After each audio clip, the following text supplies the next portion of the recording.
your horror movie podcast. Do one of you two want to do the intro? I think Justin's so hyper that he could. Hold on. I'm not sure what I think we should put the pressure on Waterboy. Yeah, I feel like dude, I didn't write anything. I don't know. Did you take any notes? Did you take any notes? Sounds, lights, camera, action. Welcome to Next Step Slash. All right. What's going on, everybody? I'm somebody. Slashy. Oh, that was a rough start. Dude, I'm not ready for this kind of. I can't do it good under pressure. All right, then fuck it. We'll just kick it off. That's good enough an intro for me as it is for you. What about you, Justin? That was an absolute terrible intro. Justin, But I don't have this. If you don't expect that kind of shit out of us, then welcome to the podcast. Oh my god, he forgot his name. He forgot his name. He always forgets his name. I did. It's Water Calfzilla boy. I've changed it so many times. I've changed it so many times I can't keep it straight. All right, Hack Stab Slash. Welcome to 2015. The movie we're going to be talking about today is The Final Girls. Director Todd Strauss Schulson, with writers M.A. Fortin and Joshua John Miller. That's one hell of a fucking first name combo. Joshua John, I like it. JJM. It's starring Tessa Farmiga, yeah. Wow, dude, I'm already off to this. All right. Dude, I started you off to this. Let's just put that. Malin Ackerman and Adam Devine, among many other just amazing characters, cast members, things, and whatnot. Lights, camera, action. I can feel the spotlight. So we now open to an overly done trailer that gives away way too much as we see the 80s trailer for Camp Bloodbath. It's got so many great one-liners, but one of my favorite is, Waterboy, you want to do this? You've heard of Kumbaya. Well, this is Kumbano. Pack your bags for Camp Bloodbath, where the only marshmallow that will roast is your sanity. We now meet Max, who's traveling with her mother Nancy, who's trying to get another acting gig, but can't quite seem to get away from the casting. Wow. Fuck, Justin, you're rubbing off on me. I was like, shit. I haven't rubbed off on anyone here. I mean, I rubbed off before we started the podcast, but oh my dick, Joe. Whoever's editing this, No, this is all just this is a trailer. We now meet Max, who's traveling with her mother Nancy, who's trying to get another acting gig, but can't seem to quite get out of the shadow in the typecast from Camp Bloodbath. As Nancy drives away and they stress over bills, we get a nice heartfelt moment between mother and daughter. Unfortunately, while they're singing their favorite song on the radio, Max spills what looks like hot chocolate all over her mother's headshots. As she reaches down to try to clean up the mess, the car gets clipped, spinning out of control, unfortunately ending Nancy's life. And now we get 3 years later. How do you feel, boys? Amazing. And the just watching this, it reminded me of like the Hellfest thing when it started off the movie with like that advertisement. Yeah. Because this is 1982, and we read newspapers. But also, if you notice that clip when they were driving, it looked like it was like a GTA clip, like they were getting into the car and starting to drive. And then that 80s song came on, which just so happens to be in Grand Theft Auto Vice City. It just like nostalgic trips, man. And so good. Oh my dude, I just want to say that like throughout this entire movie, I'll probably say it again. Cinematography, Jeff's so good. I love the cinematography. I think Justin is rocking back and forth right now, waiting to explode at how much he just orgasm through this whole Bloodbath trailer. It's like a fucking bomb. I've probably said it like 2,000 times how much I love 80s slashes. I also want to say for this movie, I went in 100% blind. I never watched the trailer. I remember hearing when this movie came out and seeing the cover, and I thought it looked cool. I didn't even know who was in this movie. I never even watched the trailer. I didn't read one review. I had no clue I just hit play and sat down. No clue what was going to happen. So I was so confused when it starts off with the trailer, but also like my heart was starting to flutter right away because I'm like, oh my God, is this like a homage to like Friday the 13th? Like, what am I even in for? And right away, and then she's just talking how she's a horror actress. I just gotta pace myself for the excitement. I got sucked into this movie like so fast. I loved it so much, and obviously I'm not gonna jump ahead, but I had no clue where this was going. Like I said, I didn't even read anything about this, so holy shit. That's all I'll Yeah, say for now. it sucks you in within the first couple minutes, like Yeah. literally. 3 years later, and we see Max struggling to move on as she's still watching homemade movies with her mom. Gertie is now driving them to study with Chris at a burger joint. They get ambushed by Duncan, Gertie's oldest stepbrother, who's begging Max to come be a guest at a Camp Bloodbath double feature. He bribes her with offering to do all of her schoolwork so she can graduate. The girls show up as the double feature, and they see Chris as well. There's clearly some sexual tension between the two as Vicky and some douchebag named Tyson show up, beeping their horn out of control and ambush Chris and Max's moment. Vicky comes across strongly as an all about me person. Max is shocked that Vicky even remembers that tonight is the actual anniversary of her mother's death. The crowd goes absolutely cuckoo bananas, as Justin would if he was in this audience, as the Camp Bloodbath kicks off. Dude, so I gotta stop real fast. So I got so excited. So like when this dude Duncan came in and he was all excited about shit, I was like, oh my god, Justin. This guy is awesome. That's Justin. And I wrote 100%. my notes. Hold on, you can't see it. I wrote I am Duncan, all capitals, and circled it. I literally like when he was like in the movie so excited, and obviously as the movie goes on, I am Duncan. I wrote that because I'm like that he acted 100% like I would. All right, that's all. Dude, I was gonna say, even with the car thing, just like the one-liners in this movie, just the stupid, like when she says asking about the Twitter thing, it's like, no, I don't go on your Twitter, which by the way, you lost 3 followers. I wrote the same thing. I wrote so many one-liners. I'm not even gonna write them down just because I would have to watch this movie like 3 times to get it because there was so many consistently great one-liners. So many. Yeah. So, yeah, I started with great. the one-liners through my notes. I did a few, but I was like, I have to contain myself because people that Yes. watch this podcast that haven't seen the movie need to go see this movie, and they need these one-liners. Yeah, just it's just too in this movie and not from me. Now that Justin the Avenger, I am Duncan, aka I am Groot, is all he's going to say this whole podcast, and we're going to finally understand him now. We get a typical slasher camp start to a movie. A group of kids bully Billy in the summer of 1957. They toss a bunch of firecrackers in a stall as the crowd shrieks. Kurt and Nancy now talk about how he's a cherry thief. Before they do, Kurt disappears. Now, out of nowhere, the movie theater is up in flames. Duncan, Gertie, Chris, Max, and Vicky all decide to burst through the movie screen in search of an exit, as it appears to be their only way out, only to wake up inside of Camp Bloodbath. We're now in the opening scenes. The yellow Volkswagen bus pulls up and asks for directions, and they don't give any. They just kind of stand there and look at him. So the van just pulls away. It's almost like it's timed, right? They wander around, and they're just looking, utterly confused. They have no idea where they are. And then we get 92 minutes later before the yellow V-dub comes by again. Guys, I don't know if this registered in your mind, but that 92 minutes is the exact length of Camp Bloodbath. So it's the movie starting all over again from the beginning. I also just want to say, like, at this point, like, and that's how long the actual movie is. 92 minutes. Insane. The actual movie we watched is 92 minutes. I just looked up like the movie to see what they say it's about. It says a young woman somehow becomes trapped inside the world of a horror flick that her mother started. So I didn't even read that. Clearly, if I even knew anything about this movie, I'd know they went into the movie. So when I'm watching this movie and all of a sudden they go through the movie screen and then they wake up and they're in the movie, dude, my head was going to explode because I didn't know anything. I was just like, wait, are they in this movie? Like, what the hell just happened? It's movieception.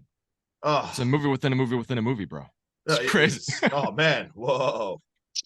Yeah, wow. I had no clue what was happening. Absolute wild. I did not expect this. So Duncan now decides to time this on his stopwatch to confirm his theory. They catch a ride to Camp Bluefish. They get some casual conversation where Kurt thinks they're poor people because their clothes are disgusting.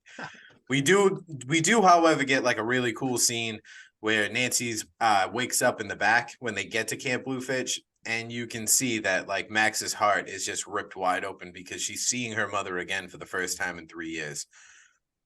They're now at Camp Bloodbath, where we see everything playing out just like the movie.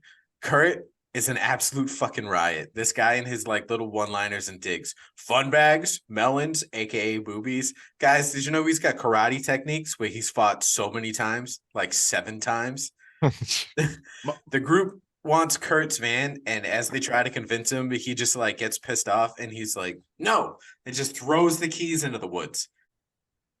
My notes about Kurt, I literally wrote the same thing. Like, I can't write every single thing, but I said every single thing that Kurt says is absolute gold. How about yeah. you go suck a turd? Yeah. Do you know they had him improvise? Yeah, Him and Duncan improvise like 90% of their lines. Yeah, they just like kept Amazing. it in there. They know what they're going to They say had next. so much back and forth between the two that if you notice the scenes where they go to Duncan and then they flash back to Kurt and it's the one-liners back and forth, you can actually see the sun going down. Because he's like, there was one scene where they went back and forth like 60 times and we had to chop it up and then shrink it because they just wouldn't stop and it was all priceless. So good. Max is now giving a hand with the activity board as she gossips with Nancy about Max. No, I just read that all backwards. My dyslexia kicked in hardcore. You do that backwards. It's all good. Max gives her mom a hand with the activity board. Nancy gossips with Max about doing it with Kurt. She says Tina swears it's the best feeling in the world, just getting stoned and doing it. The group's now out in the woods searching for the keys as they see a opening scene from the movie unfolding. I was just gonna say when she was like, "Look at Tina. She's already had sex twice today, and look at her." Dude, she is just a nympho and a half in this movie. Oh my god. Oh, she's so good. She's so awesome. We get Justin, I mean Duncan, actually mouthing every word to the scene, word for word, as they see Billy give his best Jason impression. Duncan tries to tell the group that Billy won't hurt them because they're not part of the movie, and grossly tries the blood, thinking it's corn syrup, but it's not. Duncan now shits his pants in a stare down with Billy. He jokes when Billy walks away, but then Billy turns around and throws his machete, apparently killing Duncan.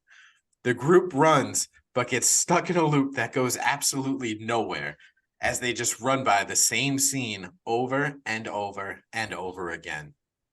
But the counselors are now sitting in a circle singing camp songs as a group, as Paula, the badass final girl, finally shows up.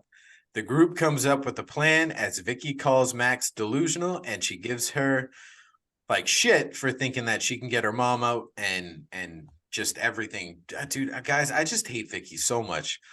But she calls Max delusional and she's going to get them all killed. And Kurt and Chris have some awkward conversations.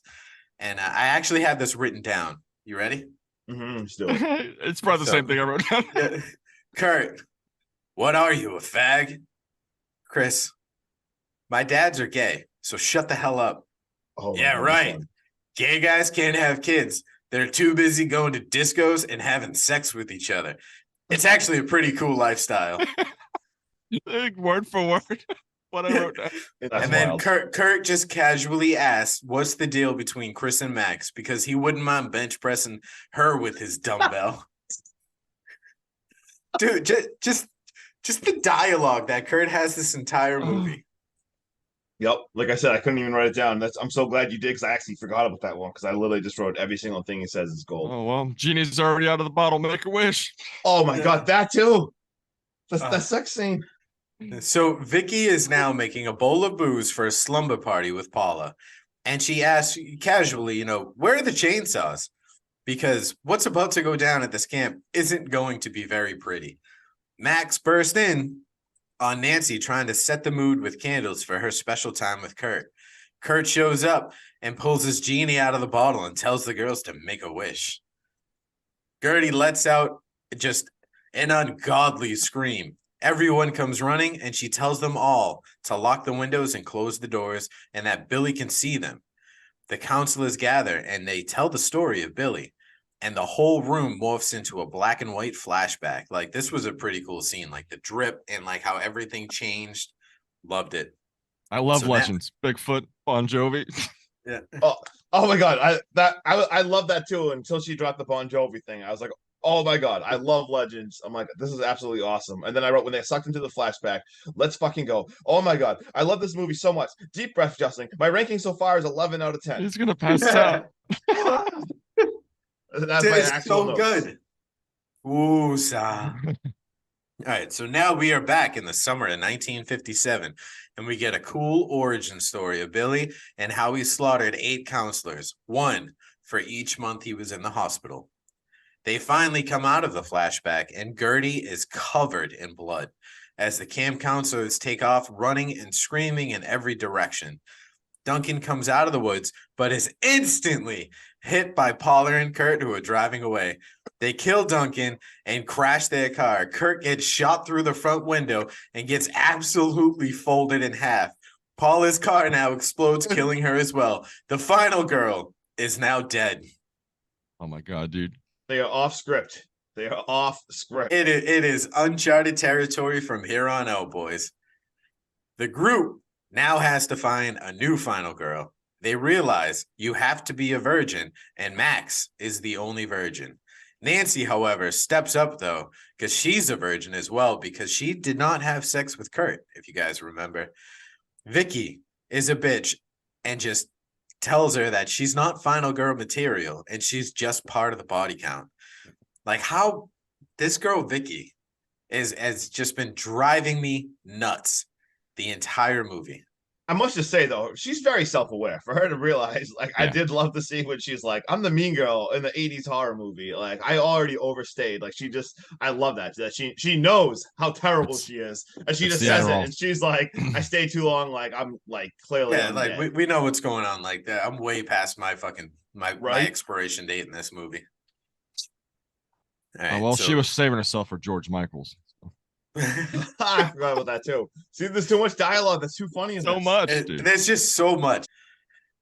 Nancy and Max now have another heart-to-heart as Nancy breaks down at the realization she's probably going to die, and she'll never grow up, and she'll never have kids or get married. Back to the group now as Chris is breaking down a master plan. He's got a plan, guys. Do you know what this plan's called? Operation Booby Trap. Booby twap, booby twap. Oh my god. And this is followed up with an epic just montage of typical 80s scores and prepping for Operation Booby Trap. Justin, how excited were you through this whole montage? All right, so my notes. Oh my god, incredible music, 80s music, the montage. This movie is now a 12 out of 10. That's my actual notes to myself. Waterboy, how are we digging the movie so far? Fucking love this movie. It gave me like the horror trips like Leslie Vernon. Yeah, Leslie Vernon with that kind of type of vibe. And I love that movie. I knew I was gonna fucking love this movie. It just drags you in, and it just it brings you in. It ropes you in. It's just so much fun. Vicky breaks down to Max and Gertie as she apologizes for being such a mean girl to them. They come back to see Tina trying to take off her oven mitts and get naked. we see her mocking the fact that they call her cell phone a phone, that she can like fit it in her mouth. There's no cords to the wall. She's gonna make a phone call because like, it's not plugged in. Oh yeah, I'm gonna make a phone call. It's not in. I just put it in my mouth. Like, and they reattach her fucking oven mitts and like her life vest and everything, so she can't get naked. The fact they have to do that so she won't get naked is the funniest thing ever. Like, this girl's so out of control. She then finds Vicky's bottle of Adderall. Oh my god! And takes the bottle. Max and Nancy try to come up with a plan to make Nancy the final girl and bring her with them at the end of the movie back into the real world after the movie. That's a mouthful. Sorry if you don't understand that. But now we go back to Tina, who's geeking out as she's taken 30 Adderalls. 30. And Operation Booby Twap is in full effect. It's cherry pie. She's my cherry pie. Her dance scene to play. Oh my god. My god. Do you know that was fully improvised? Yeah, and did you hear that she just downed tons of energy drinks? She downed tons of energy drinks and just like went nuts. They had no clue what was even gonna happen, and it was gold. And I did have like a thing with it. Oh, sorry. I was gonna say, so clearly I'm gonna go ahead and say that Duncan is Justin. I feel like I can most relate to Kurt because I tend to make everything sexualized. Oh, And the yeah. fact that Tina has had the most sex out of the group, aka 7 kids, and pounds energy drinks and Adderall to get through life. I'm gonna go ahead and call it Waterboy, minus the Adderall. Well, okay. I guess On an I guess I'll average take day, that. how many energy drinks do you consume on an average day? Like 3, right? 2 max. 2 to 2. But all right. during the day, I'm talking typically for after we work get day, out of the office. I only drink one bang in the morning, and then She I'm bangs, good. she bangs. Sometimes I drink Bangs, you 2. move on to like ghosts. I used to drink like 3 energy drinks a day, but I moved it down to 1 so I don't die. It's always a good strategy. Do you remember that time I had to come pick you up on City 5 because you I thought you were remember, gonna dude. die? I had like 900 milligrams of caffeine in like 30 minutes, Justin. I was Yeah, when Sean you had to overdose take on me caffeine, home in the 2 time. Yeah, dude. Trust He me, I was- remember hearing about He that was day. in the middle of City 5, the middle of a route, of the middle of 6 hours worth of mail delivery, and it was like 10:30 in the morning. Bro. Wasn't Frank our boss then? It Yeah. was, yeah. Yeah, I remember being in that He day. put was down like, the phone "What?" and like looked at me and was like, "How the fuck do you overdose on caffeine? You gotta go pick up Waterboy." And then he drove my car home. Jesus Christ. Good All right. times. All right, let's go back. So we get Cherry Pie playing. As it starts playing, Tina starts stripping to lure Billy out of hiding. She panics and trips now that Billy's come out of hiding. She trips and falls into a bear trap, squishing her head. They pin Billy to deer antlers with some kind of booby twat. But surprise, he's not dead as Blake makes his way down to take his machete. But before Blake can take it, he kills Blake with the machete. He takes himself off the deer antlers, and the girls fire flaming arrows at him and try to set off another trap, but instead get pinned under a bookshelf. Yes, Waterboy. I found like a random little thing. I don't even know if you guys noticed it, but Blake was wearing braces when he kissed Gertie, and then when he got stabbed and was on the floor, he wasn't wearing any braces, dude. The little movie mix-ups. Oh, shit. I didn't notice that. I also just want to say that when they started shooting fire arrows, I also got kind of excited. With marshmallows. I wrote yes. I literally wrote, "Oh my god, fire arrows, marshmallows! This movie is now a 13 out of 10." Sorry. Just goes up, dude. We gotta make our list higher. So they shoot him with flaming arrows, and he is just covered. The girls run upstairs to try and release a second booby trap on Billy, but they can't. Billy breaks in, and they get pinned underneath a bookshelf. Billy stabs Gertie, and as he stabs her, Vicky looks up to Max and Chris and tells them to go. Vicky has now sacrificed herself, setting off the last trap, igniting Billy in flames. Guys, talk about redemption. Oh, Vicky makes gosh. a case to not be the most hated person in this movie after willingly sacrificing herself. Granted, I think she knew she wasn't going to get away, but to go through setting yourself on fire to try and stop this guy, hats off, woman. Hats off. Saved yourself right there. So now that Billy is fully engulfed in flames, and we get what I thought was homage to Freddy versus Jason, when Jason just gets lit on fire and slow walks through the entire It looked like it, right? When he walks out, yeah. Now everything is in slow motion as Amazing. Max, Chris, Nancy, they're all confused and have no idea what's going on. Billy now slow motion jumps through the window and chases the group for what seems like forever while he's on fire in slow motion. Awesome. Max, go ahead. Yeah, we just got to stop here. You know what? It's almost not even worth talking about because you got to see this movie. If you haven't seen this movie and you're listening at this point, stop listening to me Honestly, right this second and just watch the movie because I wrote, "Oh, the scene was beautifully shot. Like the slow mo jump out of the window, the music, beautifully shot." I actually got heart palpitations. I wish I was just trying to say this to be funny, but I had to pause it here because I got a little too excited. And it just the chase scene while he's on fire, how it just. The atmosphere looks like it was just the cinematography was just incredible. I honestly want to put at the beginning of this podcast, just like, don't watch this. Go watch the movie first. Right. Like, please. Just That's if you right. haven't if you haven't seen it, don't listen to us. Yeah, watch it. like for real, do that.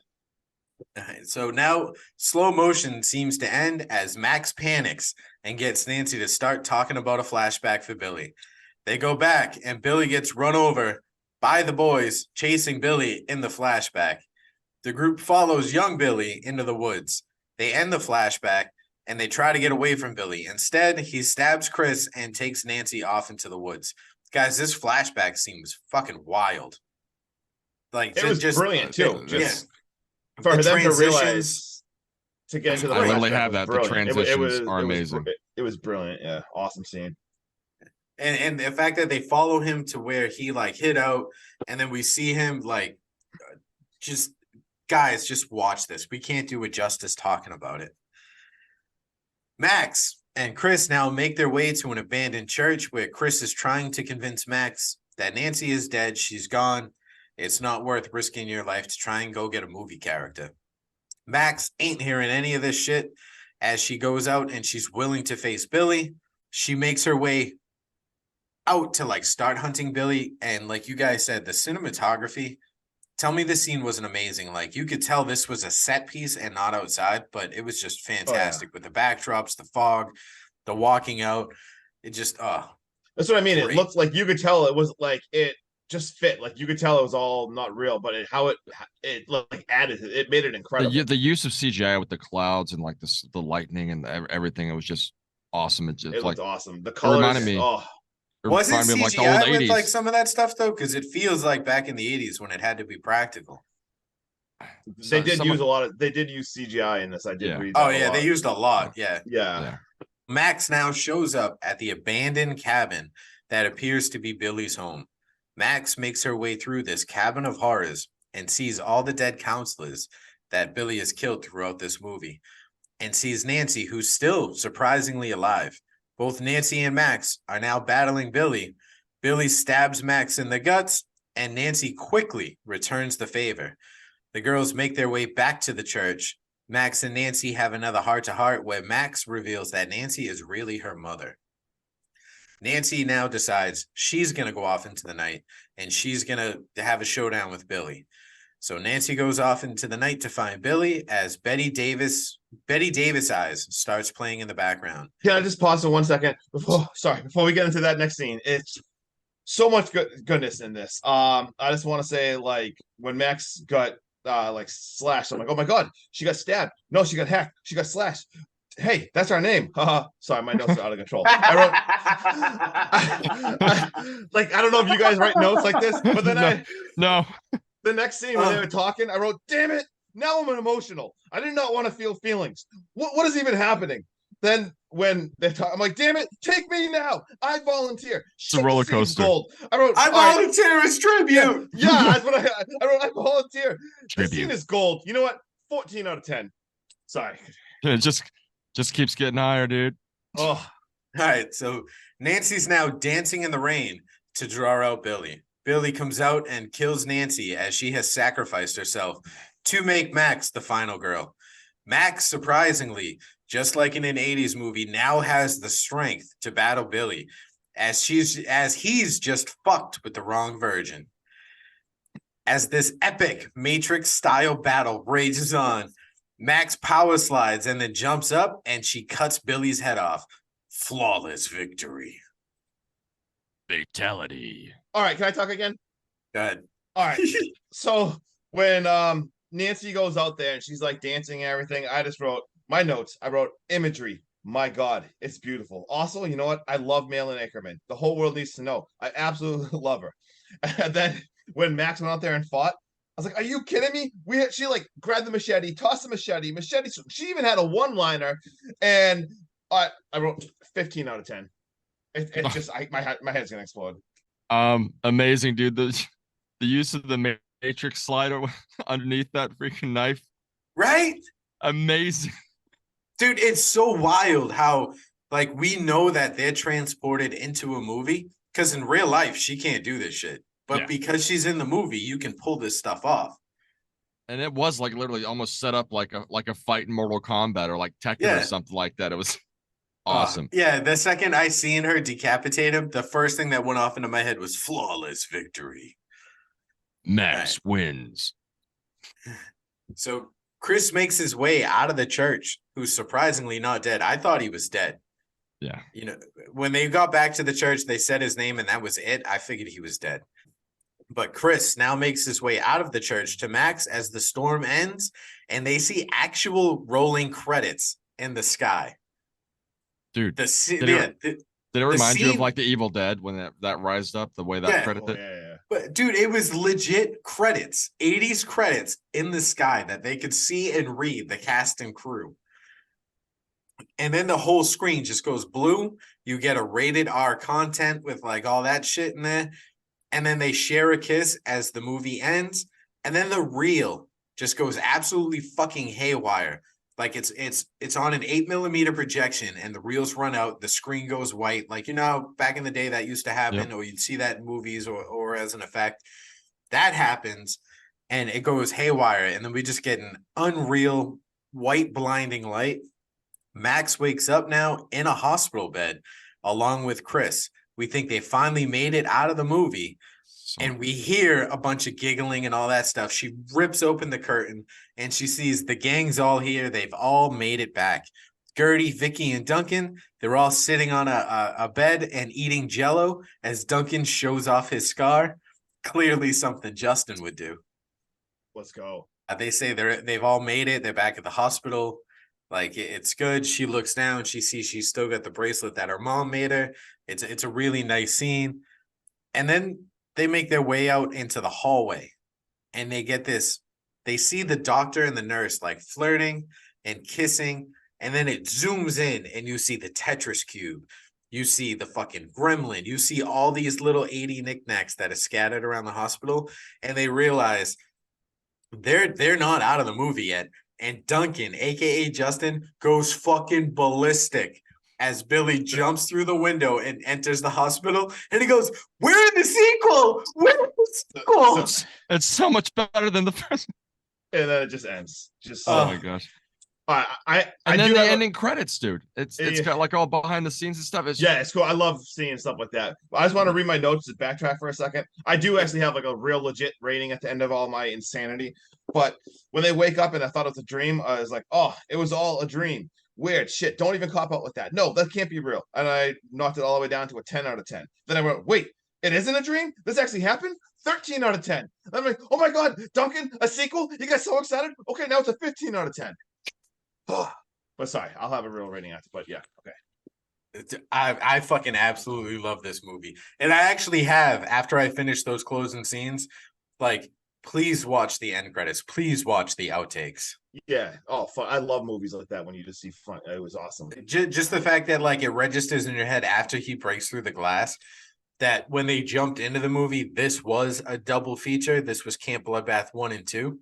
I know I forgot all about that. Yeah. So when I saw that too, because you obviously go on such a wild ride, like you forget what they were actually doing, and you're like, oh my God, the sequel. Like that makes sense. I remember that at the end. This movie was one of the best. This movie was Camp Bloodbath. It's so good. The lights and the cat. But honestly, the sounds. It was lots of loud sounds. Stop it. Are you playing is this real or are you playing a character of yourself at this point? I might be on Adderall right now. He's playing a character who plays a character that likes to imitate Waterboy, playing a character on a podcast who thinks he's Waterboy, but is really Capzilla, playing on a podcast with no notes. Coming from that last movie with Dracula and then going to this, like a complete turnaround and fucking through the roof crazy shit. I love comedy horror, man. It's one of my favorites, and not to mention it for being a slasher movie as well.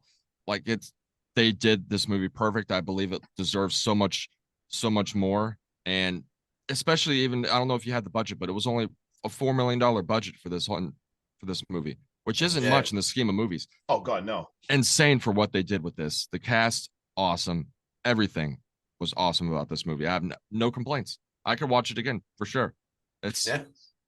I might go downstairs and watch it again after this. All right, Justin, hit us with your rating. All right, so my actual real rating is a 9.3 out of 10, which is probably, I don't have my ratings. That's probably the highest I've rated anything. The only even like critical thing I'd say about this, I think that if this was rated R, it could even be better. I think it would even be even better because I mean they were doing like a satire of a rated R movie. So I feel like if they rate this movie rated R, it could be my rating would be like a 22 out of 10 if they could even do like maybe throw some extra gore or something crazy in that. But that being said, that was actually studio interference as they wanted less gore to make it PG-13. No shit. But I will say like I love horror comedies too, and I think this one spoke so much to me. Like there's probably funnier horror comedies, but the fact that this one was so niche, like an 80s slasher, like specific of that's my favorite thing in the world. So I mean, I loved this movie. I think almost anyone who watched this would think it's the least fun. I don't see how anyone could actually hate this, but I think if you really like love slashers and that kind of horror, like this was so much fun. I can't even wait. I'm not a big person that watches like movies again. I can't even wait to watch this again. This was so freaking fun. I want to put my rating up again now that I'm getting so excited. Like the more I even think about it, like this movie. Oh, sorry. Bump it up. You're allowed to bump it up, dude. I did that for It Follows. I'll take it a 9.3 because, like I said, if it was rated R, it'd be better. But 9.3, I rate stuff like really tough, and I feel like that's incredible. Absolutely loved it. I give it 4 thumbs up. Just everyone go see this. If you're still watching this right now and you haven't seen this movie, turn us the shit off and go watch this movie. Sean, what do you got? Yes, just do it. I'll just do it. I have another fun fact that just presented itself. Justin, this is your now highest rated movie of the season. Oh shit! I didn't. There we go. I was checking because I have all the ratings on my phone from every movie we've done. Oh shit! Yeah, you've got three solid 9s. Wow, I'm tripping over my words. 3 solid 9s, and this is your 9.3. Damn! I was just saying. Wow. Okay. Do you want to take a guess at what your 3 9s are? Leslie Vernon. Is that a 9? I got it right here. Nope. Oh shit! Chopping Mall. Nope. Oh, Dawn of the Dead. Yep. I just said it. I just said the name of one of the movies 30 seconds ago. I forget It Follows. I did. Yep. All right, so It Follows. And then you got to go all the way back towards the beginning. Stakeland. No. I honestly forget. It's got a Halloween tie-in as one of the main characters. Dude, we've done so many movies. I think one of the main characters was from Halloween. Yeah, I'm completely brain farted out. That was 30 Days a Night. Oh, dear God, I love that. I forgot about that. Forgot we did that. Do you got a Halloween tie-in? Oh, yeah. I got a couple fun facts. All right, my Halloween tie-in is in here somewhere.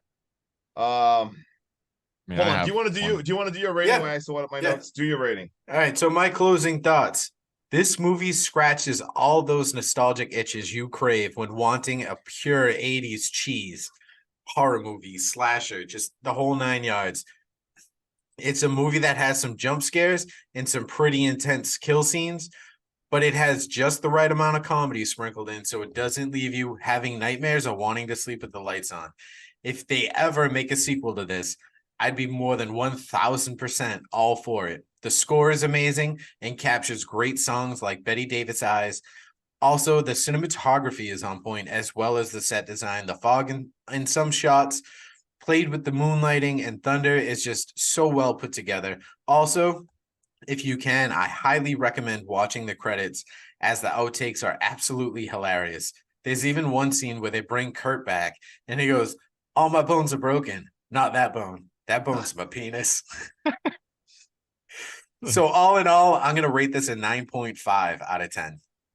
That's hilarious you said that because I rated 9.5. The only 10 I have out of everything, I believe, is we have 2 10s, I think, both of us. Yeah, we have Evil Dead Rise.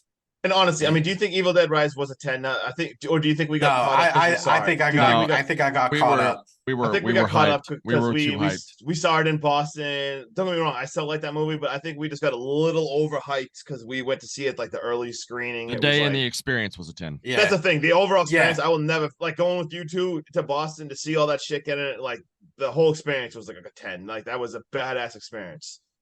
yeah. I did Evil Dead and Dawn of the Dead. Dawn of the Dead is always going to be a 10 for me. Yeah, But yeah, Evil Dead, I bring it down just because I have rewatched it on Yeah. TV.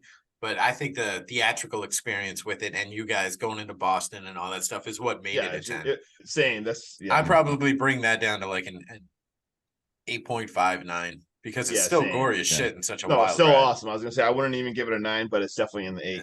So All right, I got a 9.5. No, there we go. 9.5. All right, Halloween tie-in. You know, let's do a fun fact. I got an awesome when Tina was on Adderall. When that bug flew in there, that was all ad lib. That was a real bug. It wasn't even CGI, and she just like went with it and started like spazzing out. I thought that was kind of hilarious. We already went over that. They sang all the counselors sang the same exact song, Michael Row the Boat Ashore, as they did in the original Friday the 13th. I didn't even realize that guy Adam Devine, who was Kurt, met his wife on this movie. The girl who played Paula. I guess they actually got married. Thought that was pretty cool. And awesome. the characters in this movie were all modeled after horror movies in the 80s, from Nightmare on Elm Street, House and Sorority Row, Friday the 13th, The Burning, love that movie, and Tina. They actually wanted to try to make her look like PJ Souls from Halloween. And well, you know what? Why even stop there? Let's do a double Tina Halloween tie-in reference, because also Angela Trimber, who played Tina, was also in Halloween 2, Rob Zombie's Halloween 2, as she played Harley David. So yeah, she was one of the friends from the record store. I was gonna say I saw that movie once and I barely remember. I couldn't even understand what was happening, so I couldn't even rember in that movie because I never want to think about that movie. Was it because it was so good? That's yeah. Oh god, I remember something about a white horse, and that's all I remember. And so that's all I got. There are so many fun facts about this movie, man. So yeah, I think you already touched on this. Like all of the skies were digitally replaced throughout the entire movie. Every single bit of it. And Chris's admission of being scared was a last-minute addition, which was intended to strengthen his character. And the director had actually spent several days hopped up on Adderall while working on the script, which is how the drug found its way into the story.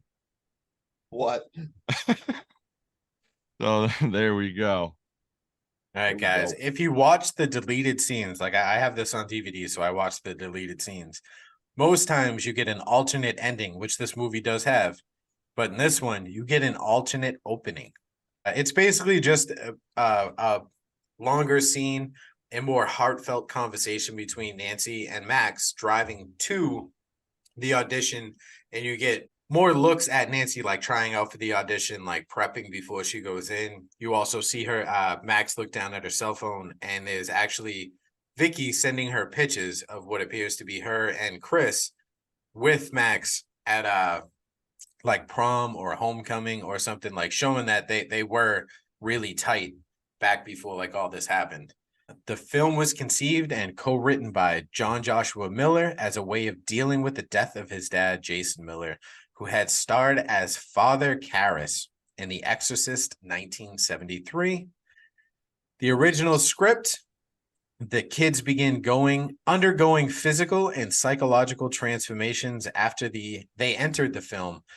The girls' waistlines shrink, their breasts ballooned, and Gertie was so enamored with her newfound beauty that she actually tries to sabotage her friends and ensure they could never leave the movie. I'd actually like to see that. Wow. The Girl Scout camp where the bulk of the film was shot didn't have a large enough cabin to accommodate the camera crane required for the elaborate booby trap sequence, so the crew had to erect it from scratch. There wasn't enough money in the budget to tear it back down, so the cabin was built structurally sound enough to be utilized after the camp and like to allow the Girl Scouts to use it after. The running time of Camp Bloodbath is 92 minutes. It's the exact same length as The Final Girls, like the actual movie. The term final girl was coined by Carol J. Clover in her 1992 book, Men, Women, and Chainsaws, Gender in the Modern Horror Film, to refer to her last girl standing at the end of a horror movie, especially a slasher. The cast was encouraged to go off script, and many of Thomas Midicek and Danny Devine's improvisations were retained in the final cut. We touched on that earlier. The original ending featured Max and Chris waking up in their hospital bed as the only survivors. It was deemed too much of a downer, so director Todd Strauss Scholson scripted and shot a new ending in which their friends survived too. Both endings tested poorly, so the scene utilized in the final cut of the movie was a mashup of both those moments. So they shot two endings, and neither test audience liked them, so they spliced them together. During the end credits, like the bloopers, there's a scene with Kurt in the hospital, like I said earlier. That's from the alternate version of an ending in which Duncan reveals that the studio liked Kurt's character so much that they brought him back for the sequel. So he survived getting folded in half out of that fucking car crash. It's just wild. Dude, he even looked like from that first scene in It Follows where the girl's like leg was bent back. Yeah. Oh shit. Yeah, you got folded like that. I got folded, bro. All right, guys. Season 1 has now come to an end. In the wraps. 30 episodes. Or 31 or something. Anyone that's joined us on this ride, I just want to give you a heartfelt thank you, since there are so many heartfelt moments in this movie. I feel like it is only right to say thank you from the bottom of my heart. When I started this with these two fucking knuckleheads, we had zero clue of what we're doing. What we were doing, how we were going into it. Episode 1 was me and Justin talking to each other with a shitty ass grain camera, no headphones, no real mics. I still don't have a clue. Talking through a fucking cell phone because he didn't have a camera. Yo, to jump in right into our second episode, and then fucking 2 days before release date, we realize, hey, we don't have an episode because it didn't save. Like, we have overcome so many little minute details throughout this whole fucking thing, and I'm glad to be doing this with you guys. And just the amount of hype that I felt when we hit 10 fucking subscribers. Right. And now we're at what, 283? Yeah. Just thinking of all the shit that we went through, like all the stuff that we've done, and still keeping out that we still get our episode out every Friday. I mean, dude, we've been growing each week. Justin crushes it with his promos. He's quit twice. I love doing the movies you forgot about and Rotten Movies, because I find movies that I forgot about and movies I haven't even seen that I want to give a second chance. And then, hopefully season 2, we come up with a bang. We light it the fuck on fire. We double in subscribers. If we hit 500 subscribers in season 2, from 500 subscribers to the end of season 2, I will give away a copy of every Blu-ray that we do on that episode. If we hit 500 subscribers and we decide to do Halloween H2O, I'm giving away a copy. If we decide to do Freddy vs. Jason, I'm giving away a copy. Also, stick with us, because I swear to God, our season 2 will be better, because when we picked this, we had no theme. We had no clue what we're going. Nothing. Hell, Waterboy was just picking movies to mess with us that he thought were messed up. Like, he doesn't even have a notepad. Yeah, he didn't even take notes half the time. I swear to God. It's true. We will be better, and we will plan out whether we do series of months or something. We'll have at least a theme. We'll have some kind of better structure, or maybe even pick a few better movies. We'll have a better plan. Subscriber Stick with picks. us. Yeah. Well, dude, if people listen and they jump in and they want to comment, and I know we get a lot of interaction through Roger, my cousin Andy, even on Facebook, I get a ton of interaction through Josh and a couple of my other friends. Bro, recommend some movies. Maybe get on here with us. Let's spice it up. We'll take a bunch of those recommendations and we'll put them into a poll, and then we'll go off that, or we can put them in a little generator so we can pick one of those. Yeah, dude, we'll stick them in a poll and shove them up Waterboy's ass until he takes notes with him. There you go. On that, so on that note, we're gonna cut it off right there, and oh geez, stay tuned. We're gonna circumcise it right there. Just there. Okay. I'm just ducks. Got ducks. What the duck? Duck. Peace out. Thank you. I'm Hacky. That's Stabby. This guy down here. Or up there, or over here, or over here, over there. I don't know.